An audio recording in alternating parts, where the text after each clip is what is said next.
I'm reminded, when I was in law school, the most useful thing I learned was how to use the phrase including but not limited to. And so before we start the program tonight, I would like to acknowledge some special people, including but not limited to, first of all, Lotzi Holton, who is the founder of our Explorers Club chapter here in St. Louis.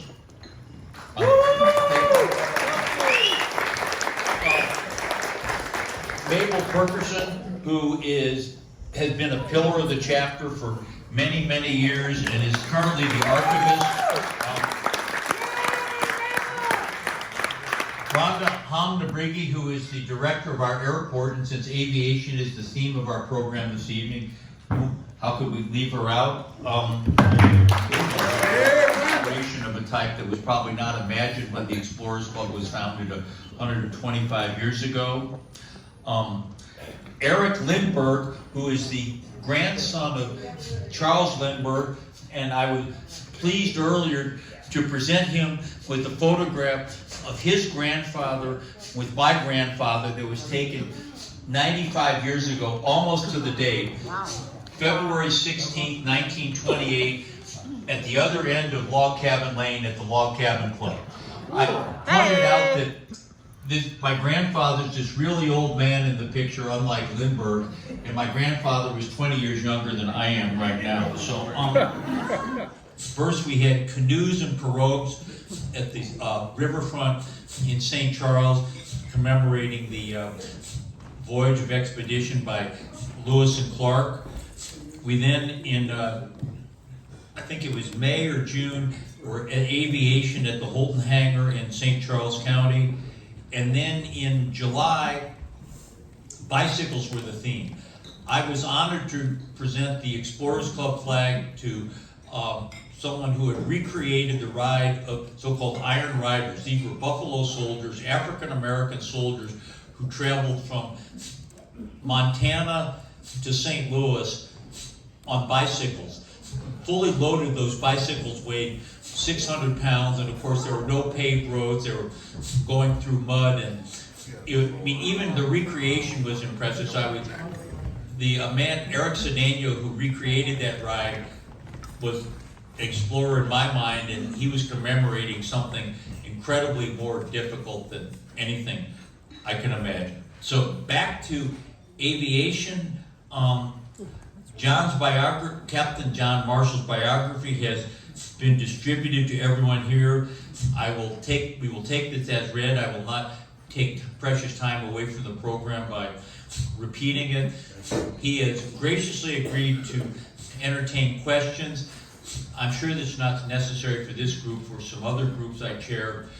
Please do not interrupt the speaker with your question.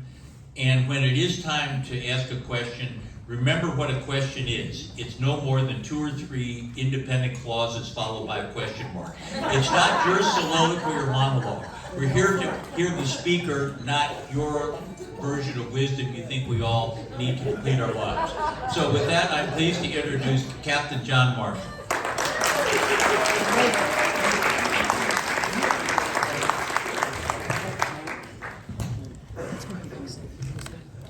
Thank you, John. Thank you all for coming this evening. Just as a matter of interest, since we have an aviation team tonight, how many pilots are there in the audience tonight? Raise your hand. Good representation. Okay.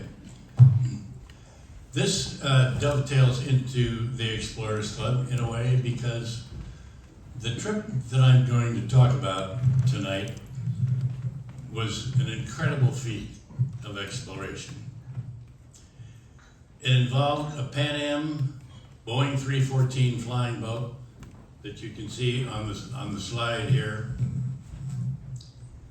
that got caught on the other side of the Pacific Ocean in New Zealand after the Japanese bombed Pearl Harbor. I'd like to give you a little brief tour of the B-314 because it does not bear any resemblance to anything that you might fly in today.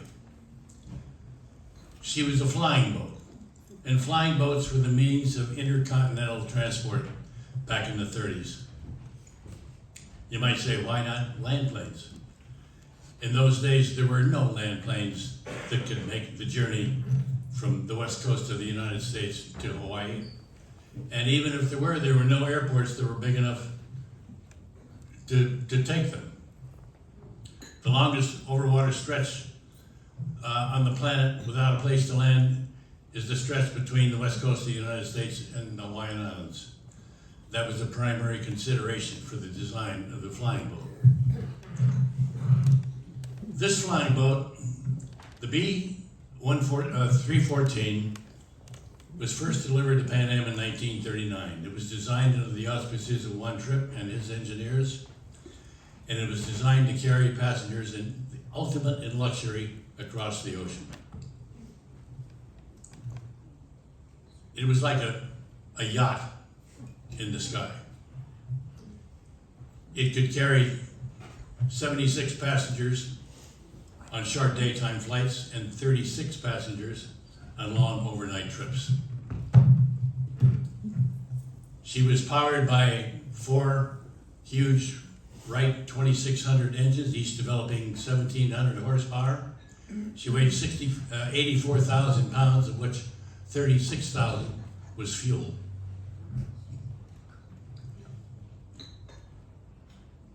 Here's a little tour, I think.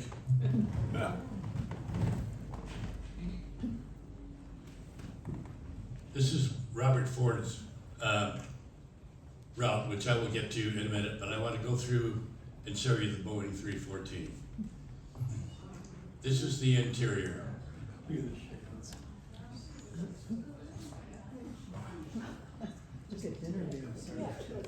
You were served by liveried stewards, and you ate in luxury. After dinner, bunks were made up with linen sheets, pillowcases. Can we go back one? Oh.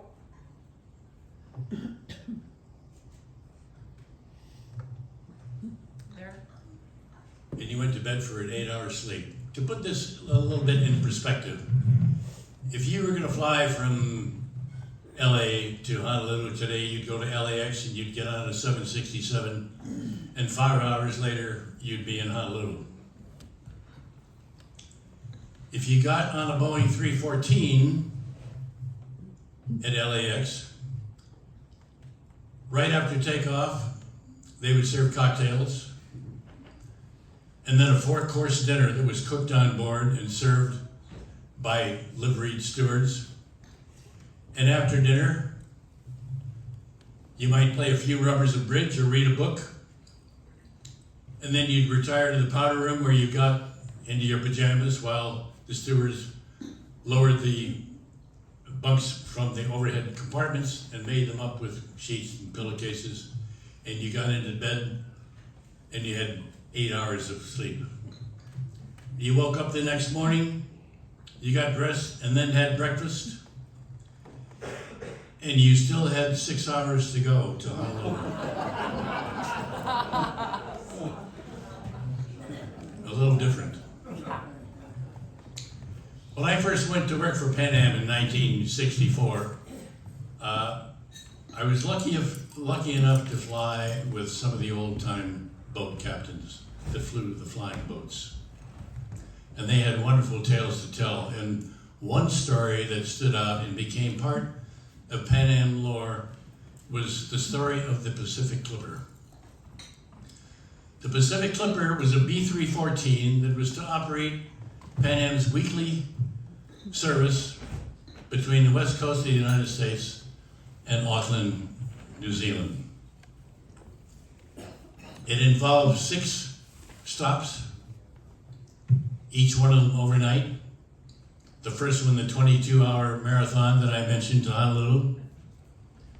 Overnight in Honolulu, then to Canton Island, then to Fiji, then to Noumea, and finally to Auckland, New Zealand.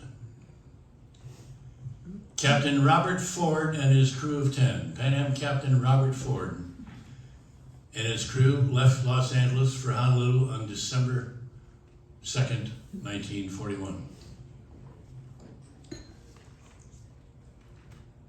They left Noumea on the morning of December 8th, which was the morning of December 7th in Hawaii. They were halfway to Auckland. The flight time to Auckland was about 8.5 hours.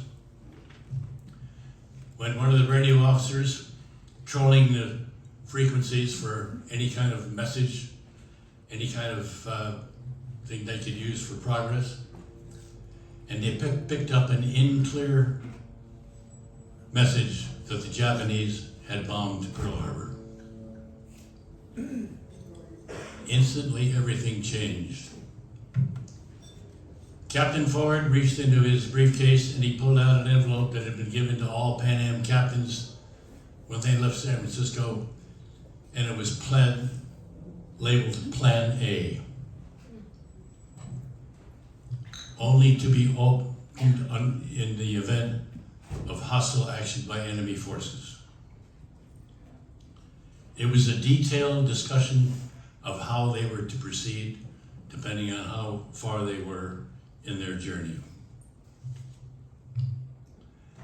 He read to the end of this message, and at the end, there was the following statement. Important. Once these instructions have been executed, all operational information regarding your flight shall be considered top secret. Crew members shall be instructed to speak to no one, repeat, no one other than authorized and properly identified company and military personnel with regard to actions planned for your flight. Any breach of these security measures shall be considered a breach of wartime security, and any person creating such a breach of security shall be prosecuted under wartime national security measures. Whoa. Pretty heavy stuff for a civilian airliner. They landed in Auckland and reported to the Auckland station manager. They were caught in the maelstrom of a burgeoning world war. They had the entire Pacific Ocean had become a war zone. There was no way that they could return to San Francisco the way they had come. They were faced with an indomitable task. They remained in Auckland for 7 days, waiting in the radio room of the U.S. consulate in Auckland for word from Pan American in New York. In the meantime, Captain Ford was formulating ideas about how they could get back to the United States in the event they did not get any direction.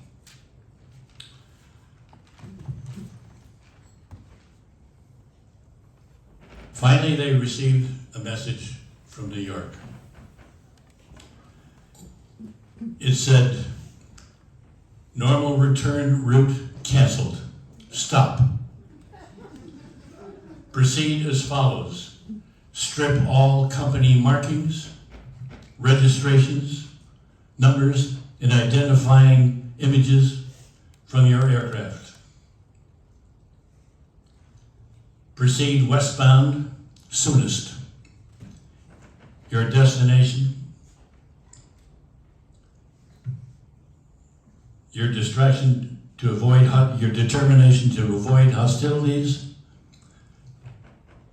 and deliver NC 18602 to the Marine Air Terminal at LaGuardia Field, New York.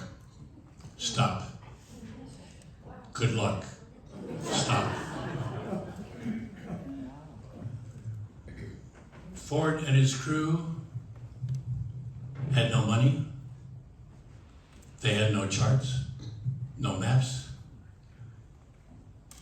None of of their crew had ever been in this part of the world before. They were flying into a burgeoning world war. They had no idea what sort of alliances or lack of alliances they would encounter, where they would encounter hostile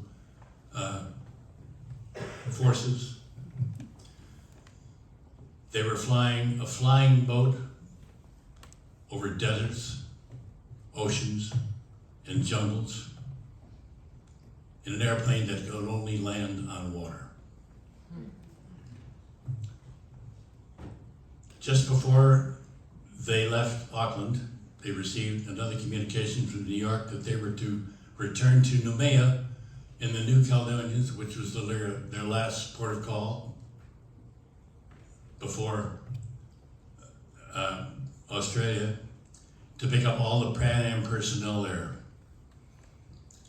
It was a 7-hour flight back to Noumea, and they landed in the early morning, and all the Pan Am personnel wondered what was going on. There was no clipper scheduled to be in Noumea at that time.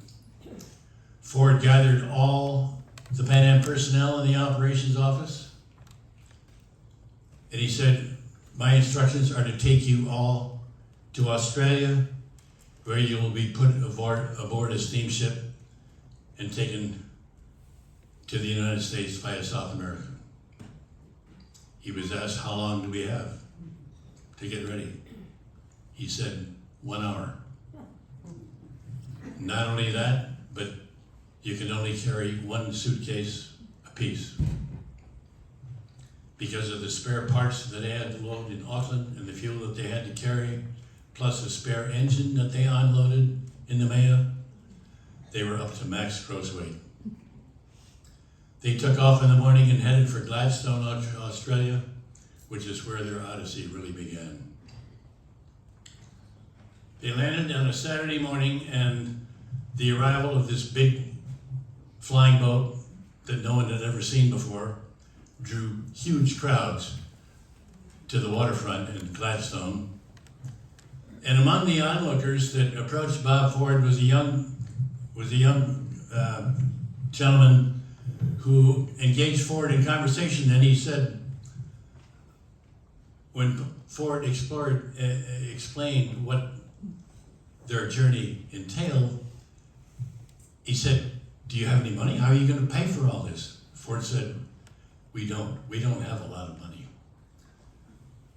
This gentleman was a banker, and he went down to his bank on a Saturday morning, opened the bank, opened the safe, and handed Ford $500 on Pan Am's good name. He said, "Pay me back when the war is over." Ford told me that $500 got them all the way back to the United States. They took off from Gladstone and they flew across northern Australia to Darwin. It was an 11-hour flight. They landed in Darwin, which had been bombed several days earlier by Japanese forces. They found the city on a war footing. People were running around the streets. Every saloon was filled to the brim. It was explained to Ford that, "You see that freighter in the harbor? It arrived yesterday and brought the first supply of beer in 3 months." Ford's crew was put up in an abandoned Australian Army brothel for the night, and the next morning they took off for Surabaya in the Dutch East Indies. It was to be a flight of about 8.5 hours. They arrived over Java late in the afternoon, and they spotted Surabaya, and they also spotted 3 fighters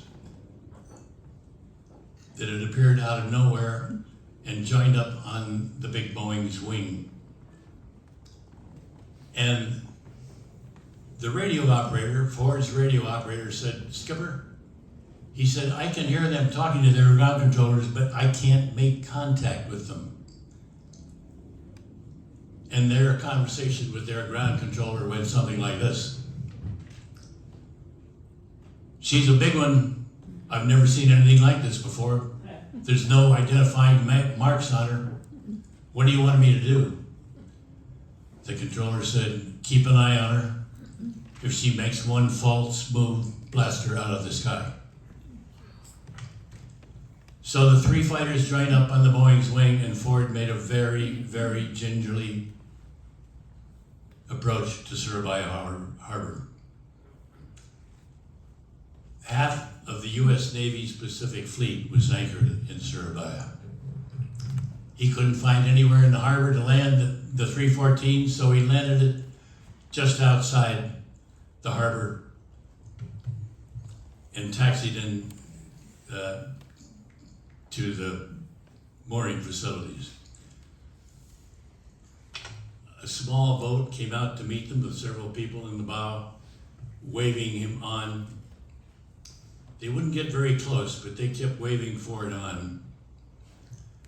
When they finally got to the dock and they docked the airplane and the crew got off, they said, "You're very, very lucky. You just landed in the middle of a minefield." In fact, the Dutch commander told Bob Ford, he said, "We've been having radio troubles for days, and we haven't been able to establish communication between our fighters and their controllers. If they had not been able to talk to us, they would have shot you down."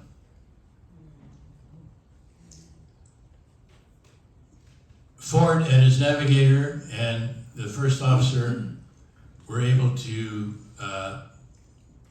make a visit to the USS Northampton, which was a big light cruiser, an American light cruiser that was anchored in Surabaya Harbor, and they were able to get some navigation information and communication information. And they were told that the next best place for them to go was Trincomalee in the north corner of Ceylon. When Ford asked if it was okay, if they could supply the airplane with aviation fuel, they said, "Captain, I'm really sorry, but all aviation fuel has been impounded for wartime use. We can give you automobile gas, but no aviation fuel." These are big 14-cylinder, 1,700 horsepower, high compression engines. They're used to a high octane diet. But the crew had no choice but to accept the offer of the automobile gas. So they loaded the gas into the spare tanks and they formulated a plan. They would take off and fly their initial climb on the good stuff, on the avgas, and then when they got to altitude, they would cool the engines off and switch to the automobile gas and hope for the best. So they took off from Surabaya late in the afternoon, and they got up to cruising altitude. It was about 8,000 feet. The airplane wasn't pressurized, so they couldn't go much above 10. They cooled the engines down, and holding their breath, they switched the tanks to the automobile gas. For a minute, nothing happened. And then all hell broke loose with the engines. They started to bang and pop, and the engineer said, "Skipper, the head temperature is going up. I don't know how much longer we can run them like this." Well, they played with it back and forth, adjusting the cowl flaps, trying to get the head temperatures down, adjusting the mixture. Finally, they got the engines to run without a lot of complaint. The airplane wouldn't fly at the normal cruise speed, and they had no idea what sort of consumption that they were encountering, but they continued on. They flew up along the northwest coast of Sumatra, across the Nicobar Islands, across the Indian Ocean, looking for Ceylon. Not a lot of margin of error. If they missed Ceylon, They ended up flying out across the Indian Ocean. They ran out of gas and never be heard from again. Fortunately, their navigators were up to the task. They did an absolutely incredible job. Pan Am used a system called an intentional offset when they were dealing with distances that were tiny specks on a map that were hundreds and hundreds of miles away. Instead of flying the heading that was programmed by a compass to reach that island, they flew a heading that was a few degrees off one side of the other. And if it was a 9 or a 10-hour flight, they would fly the 9 or 10 hours. And at the end of that time, they didn't expect to see anything, but they knew which way to turn. Approaching Ceylon and Trincomalee, they encountered a set of low undercast clouds. Ford decided to take the airplane down underneath the clouds to make sure that they didn't miss the island of Ceylon entirely. And they were cruising along at about 800 feet above the water underneath the clouds when they spotted an object ahead of them in the water, a very strange cigar-looking object. And as they got closer to it, they realized it was a submarine. And as they got closer and closer, they realized it was a Japanese submarine. And they saw a crew scrambling out of the hatches, jumping up from the decks and heading for the guns, aiming the guns at the Clipper as she flew overhead. Ford put all the engines in full rich and added full power and climbed back up into the clouds, just praying that a stray shot wouldn't catch the Clipper. Well, they were lucky. They continued on to Trincomalee and landed in the harbor. They had a long talk with the British military commander in Trincomalee, and Bob Ford told them that they'd intercepted a Japanese submarine on the surface. And the commander just kind of poo-pooed Ford. He said, you know, loud floating stuff can look like a submarine. Ford told me, I almost told him what for, but I decided he was going to have to sell me some gas, so I wasn't going to say anything. So they refueled, this time fortunately with aviation fuel, and their next stop was going to be Karachi, in what was then India. On Christmas Day, they took off from Trincomalee, headed out toward Karachi. They got to altitude, leveled off, and they had no sooner settled back into some sort of cruise routine when, pow, the number 3 engine let loose. They had blown a cylinder on number 3, and then the whole side of the airplane was painted with oil. Nothing before it, but they had to return to Trincomalee and land and repair the engine. They were able to enlist the assistance of the huge British force that was laying in the harbor, used their machine shops to manufacture what tools they didn't have, and they repaired the engine and continued on to Karachi. They landed in Karachi, and they were going to take a couple of days there, and they went to the Carlton Hotel, which is one of the finest hotels in Karachi, and Rod Brown, who was the second officer, the navigator, said the only thing he wanted was a hot bath. And he got into his room, and they had these great, huge bathtubs.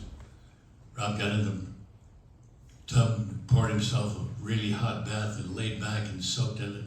And he pulled the plug out to get out, and he realized that the drain wasn't attached to anything. The water went all over the floor of the bathroom. The next day they headed for Bahrain, one of the Emirates just on the east coast of Saudi Arabia in the Persian Gulf. And he was told by British forces there, under no circumstances should they fly over Saudi Arabia. Well, their next stop was Khartoum, in what is now southern Sudan, at the confluence of the Blue Nile and the White Nile. And their direct route was going to take them right over Saudi Arabia. The British said, we wouldn't advise it. Two of our RAF fighter pilots were forced down in Saudi Arabia last week. They were captured by Bedouins and buried to their necks, up to their necks in sand, and left. As a result, they were going to have to go up along the coast of Saudi Arabia and then across southern Iraq and Syria. It would have added hours to their flight. They took off, climbed up through a overcast and leveled off, and Ford looked out at this huge expanse of cloud, especially out to the west, and he said, hell with it. Come left to heading 270. They turned left and headed straight over Saudi Arabia. And it wasn't until they were over Mecca that the clouds broke. Ford told me it was like kicking an anthill looking down at that city with all the pilgrims there pouring out of their mosque. And he said some of them had rifles. They were trying to shoot us down. Anyway, that was unsuccessful. They continued on to Khartoum and landed on the White Nile. They spent a day in Khartoum. Their next stop was Leopoldville. There was discussion as to whether to go to Dakar on the hump of West Africa or down to Leopoldville where Pan Am had a station. Natal would have been a heck of a lot closer, but they had no idea to the extent to which the German Luftwaffe, which was rampant in North Africa, how far they could reach south. So they headed for Leopoldville. It was a 12-hour flight over nothing but jungle. They had no nav aids. They used celestial navigation, looking for the Congo River and the small town of Leopoldville. As a tribute to the navigation abilities of that crew, they hit the river right on the head, landed in Leopoldville. There was a Pan Am station there because the Pan Am was establishing the Pan Am Africa operation at the time. And the Pan Am rep met the airplane when they hit the dock, handed Bob Ford a cold beer. He said he'd never tasted anything so good. Oh. The next day they were faced what was going to be the longest overwater stretch of all, across the South Atlantic to Natal. 23 and a half hours. They were loaded up to the absolute max with fuel. Ford said he expected the airplane was probably 3,000 or 4,000 pounds over gross. And dealing with those weights, 3,000 or 4,000 pounds is significant. They were faced with a decision on the takeoff, to take off into the wind, but it would have been up current, or could take off downstream with a very slight tailwind. They opted to take off downstream, banking on the fact that they would be airborne before they hit the gorge and the rocks below. It was hot, it was humid. They pushed the engines up to full power and they started to take off. And they got to the point where Ford said, in another 5 seconds, I was going to pull 3 of the 4 engines back and rely on the other one to spin us around in the channel and head us back downstream. The airplane finally lifted off. It wouldn't climb. And above all, it wouldn't turn. They were facing a winding river going into this gorge, and they had to make a turn or they were going to hit the rocks. Ford said he put his hands on the control wheel and it would not budge. The heat and the humidity of the area where they were was so high, it stretched the wings. As a result, the aileron cables were jammed in the pulleys. They couldn't move the ailerons. They kicked the airplane around to turn using rudder. They ran the airplane, the engines at max takeoff power setting for much longer than they had any right to. And the engineers kept saying, "Skipper, we gotta pull the engines back. We're way over red line, we gotta pull the engines back." Ford said, "Not yet, not yet." They got around the turn, they got the engines back, and they got them cooled off. They climbed up to their cruising altitude, and 23 hours later, they landed in Natal. They were met by Brazilian functionaries who claimed that they had to spray the inside of the airplane for vermin and insects and so on that might have come from Africa. And the entire crew had to leave the airplane. So they did. They got out of the airplane, and this crew of functionaries boarded. They were there a long time. They came out, jumped in a car, and left quite rapidly. It wasn't long before Ford and his crew discovered that they had lost all their petty cash, all their maps, everything they'd had, and that airplane had been taken. But they were on the home stretch. The next morning they took off for Port of Spain in Trinidad, landed there and spent the night in Trinidad, and the next day, January 4th, 1942, they flew north and headed for New York Harbor and LaGuardia Airport. Ford called LaGuardia Tower at 6 in the morning, and he said, "LaGuardia Tower, this is Pan Am inbound from Auckland, New Zealand. Request landing instructions." The tower said, "Say again?" "We don't have a flight plan for anybody from Auckland, New Zealand." In any case, they made the flight circle for an hour until daylight because there were no after-dark landings permitted at LaGuardia Airport. After they landed, they had flown 31,500 miles. They had touched 5 out of the 7 continents. They flew 209 hours. They crossed the equator 6 times. It was a flight unlike any other, and it was the first round-the-world flight of a commercial airplane. Let me introduce you to the crew.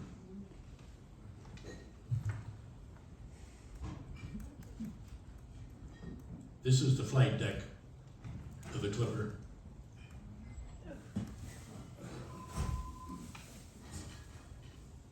I went too fast there. Oh, I'm sorry. Tell me where to stop. No, I got it, Oh, I think. Maybe I don't. Go back, back. Back. Okay. A unique feature of the 314 was that the engineers were able to crawl into the wings to do maintenance on the engines. Next. This is the flight deck of the airplane. Next. That's the flight engineer station, the radio station. They communicated by Morse code just about everywhere, unless they were within a few miles of land. Next. This is the crew. This is Captain Robert Ford, master of ocean flying boats. That's what the skippers were called. They were revered. They were exalted. They were unique, one of a kind. They were wonderful pilots. They were incredible airmen. And the apprenticeship to become a Pan Am skipper of flying boats was a very long and arduous one. Next. That's John Mack, the first officer. Keep going, Becky. Good. Rod Brown, the second officer, was also the navigator. James Hendrickson was the third officer. Johnny Steers was the fourth officer. It was his very first trip. Wow. Swede Roth, the first engineer. John Parrish, the second engineer. Jack Poindexter, the first radio officer. There's an interesting story behind his trip. He was based in San Francisco. He was the chief radio officer in San Francisco. And he got on the airplane in San Francisco to fly as far as Los Angeles to test some of the new radio equipment on board. He was going to turn around and fly back to San Francisco that night, and he told his wife, just hold dinner for me, I'll be back later on. Well, he got to Los Angeles, and it turned out that the regular radio officer had taken sick, and Ford said, you're it. You're going with us. Jack had one shirt, one change of clothes. He went all the way around the world with the crew, and they said at every layover, the first thing you could see was Jack washing his shirts. Next. Oscar Henderson, second radio officer. Eugene Leach, he got on the airplane in Noumea, and he was the one who actually received the message about Pearl Harbor. Barney Sawicki, the flight steward, and then the assistant flight steward, Vern Edwards. There were a total of 11 altogether.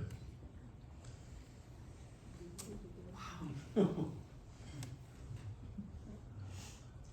That, ladies and gentlemen, is the story of the Pacific Clipper. Wow. It's an incredible story.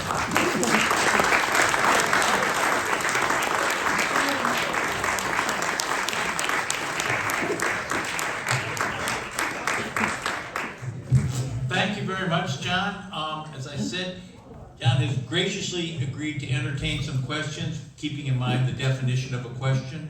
And Lotzi.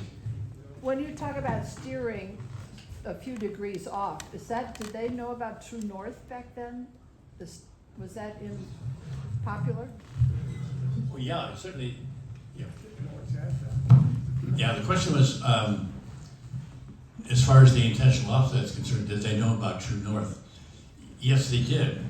But the problem was that you were taking off from a point and flying across a trackless ocean for 12 or 13 hours, and you're aiming at an island the size of St. Charles.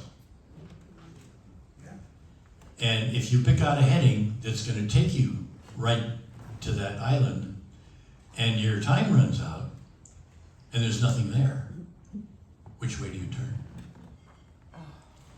If they flew an intentional offset, one way or the other, when the time ran out, they didn't expect to see anything, but they knew which way to turn. Did that answer your question?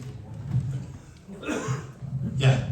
When they took off from San Francisco, were there passengers on board? Yes. And what happened to them?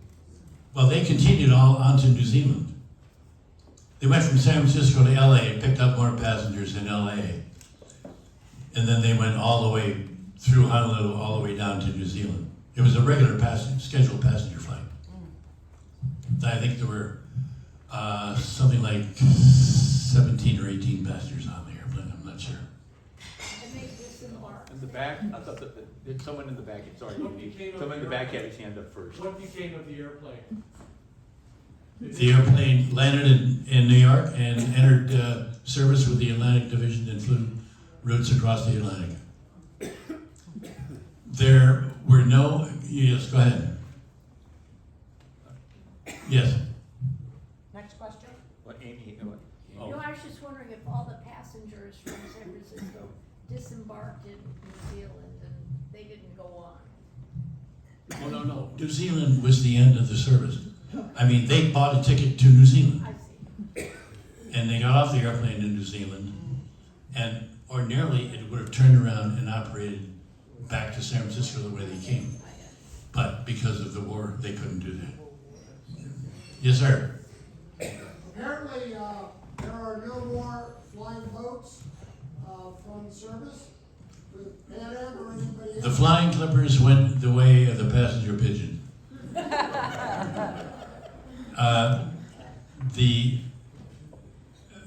After the war started, they were turned over to the Navy, and all of the Pan Am crews that were flying the Clippers were enlisted as naval officers and flew the airplanes under the auspices of the Navy during the war. The last passenger service of a flying boat was in 1946, and the last one sank in Baltimore Harbor in 1951. Wow. There are none left. Ah, There's one there? There's one there? anyone else? Okay, okay. Carla? Carl? John, the one in Shannon, the mock-up in Shannon. Yeah, there is a flying boat museum in Shannon. Actually, it's in Foynes, which is on the Shannon River, not far from Shannon, which was the eastern terminus of the Atlantic service. And there is a full-size mock-up of a 314 at that museum. So if you're ever in the neighborhood and you're interested, go take a look. It'll give you some idea how big that airplane was. Claire Booth Lewis said once, she said, someday a voyage in a Pan Am Clipper will be considered the most romantic flight in history. Oh, One more? One more? John, so you talked about Plan A, that if hostile actions took place, you're gonna pull out Plan A and go on from there. Was that in the run-up, the start of World War II, or did Pan Am always have every flight with Pan Am? No. This was this run-up to World War II. In the weeks prior to Pearl Harbor, every flight that left the west coast of the United States had no idea what they were going to encounter from a hostility standpoint. So every captain was given a copy of this document, which was called Plan A. Wow. Yes, sir. Was there a Plan B? Not that I know of. John, thank you very much. I'm sure John will be available for